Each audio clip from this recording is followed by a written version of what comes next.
Bismillahirrahmanirrahim. Assalamualaikum warahmatullahi wabarakatuh. Pada pertemuan kali ini saya akan membahas tentang komponen-komponen komputer ya. Jadi saya akan membahas jenis-jenis hardware yang ada di dalam casing komputer. Yang belum subscribe silahkan untuk subscribe dulu. Bagi yang sudah subscribe, mudah-mudahan makin sukses dan diberi kelancaran pada setiap aktivitasnya. Terima kasih, amin. Untuk yang pertama saya bahas dari mulai power supply dulu. Nah, ini berfungsi untuk menyuplai arus pada setiap komponen komputer yang membutuhkan ya. Atau karena ini merupakan satu daya ya, si power supply ini dia itu mengubah arus listrik AC ya, dan yang dari PLN itu ya menjadi arus listrik DC atau searah ya. Baik, untuk spesifikasi ya yang biasanya dipakai ya atau digunakan sebagai parameter daripada power supply itu pada umumnya itu dalam satuan watt. Nah, selanjutnya ada komponen motherboard ya, atau mainboard. Nah, mainboard ini adalah merupakan papan induk tempat terpasangnya semua komponen komputer ya, baik internal ataupun eksternal.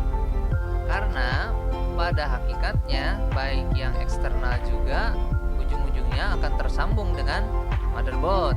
Nah, jadi ini kalau dilogikakan kepada sistem manusia, ini ibarat induknya, ini ibarat tulang punggungnya ya. Jadi dia itu yang menghubungkan dari satu komponen ke komponen lain ya. Baik, selanjutnya parameter yang menjadi ukuran atau acuan ya. Untuk motherboard itu biasanya dari soket prosesornya ya. Jadi kalau mau merakit komputer kita harus menyesuaikan ya antara prosesor yang sudah ada yang kita punya dengan motherboard yang akan dirakit ya. Nah, itu harus sama ya. Nah, itu soket prosesor harus menyesuaikan dengan jenis prosesor ya. Nah, dan juga harus disesuaikan dengan dana atau anggaran ya untuk merakit komputer tersebut.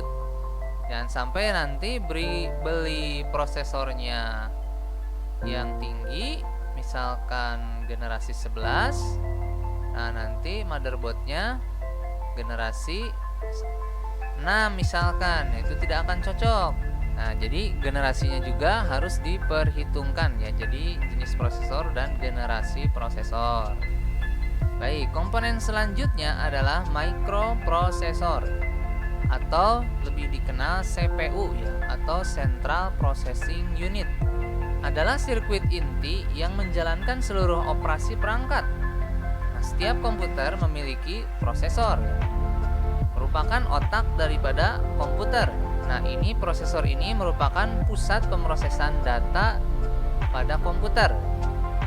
Jadi si prosesor ini yang mengolah nanti data aritmetik dan unit logika ya. Untuk merek pada prosesor ya ada dua vendor besar ini yang umumnya digunakan, yaitu yang pertama adalah Intel ya, dari merek Intel, yang kedua dari merek AMD. Nah, itu disesuaikan dengan kebutuhan pemakaian. Yang selanjutnya ada komponen RAM atau Random Access Memory. Nah, ini RAM ini merupakan penyimpanan data yang bersifat sementara. Ingat, sementara saja ya. Pada saat komputer dinyalakan atau program dijalankan. Dan data akan hilang apabila komputernya dimatikan atau programnya ditutup ya. Nah, ini berikut contoh gambar daripada RAM ya. Baik, ini untuk jenis-jenis RAM DDR ya. Nah, kita lanjut kepada komponen hard disk ya. Hard disk ini adalah sebuah hardware yang biasa digunakan untuk menyimpan semua data digital ya, yaitu berupa dokumen, foto, video atau musik dan lain-lain ya, pada sebuah komputer atau laptop. Hard disk drive atau disingkat sebagai HDD atau biasa kita sebut hard disk ya. Ini menyediakan ruang khusus untuk menyimpan data ya, dan membaca data ya. Nah, sifat dari perangkat ini sendiri adalah non volatile memory Yang berarti data yang kita simpan tidak akan hilang meskipun komputernya dimatikan. Harddisk PC dan harddisk laptop ya, ini perbandingan untuk ukurannya ya. Yaitu untuk yang PC itu sekitar 3,5 inch. Nah, seperti ini ya. Yang untuk laptop itu sekitar 2,5 inch ya. Baik, untuk satuan sendiri pada harddisk ditentukan dalam GB atau gigabyte. Nah, jadi besaran datanya ditentukan dalam gigabyte. Komponen selanjutnya adalah komponen yang paling besar, yaitu adalah casing ya. Nah, casing komputer ini merupakan komponen yang sangat penting juga ya. Nah, ini merupakan sebagai pelindung hardware komputer yang ada di dalam dari benturan fisik.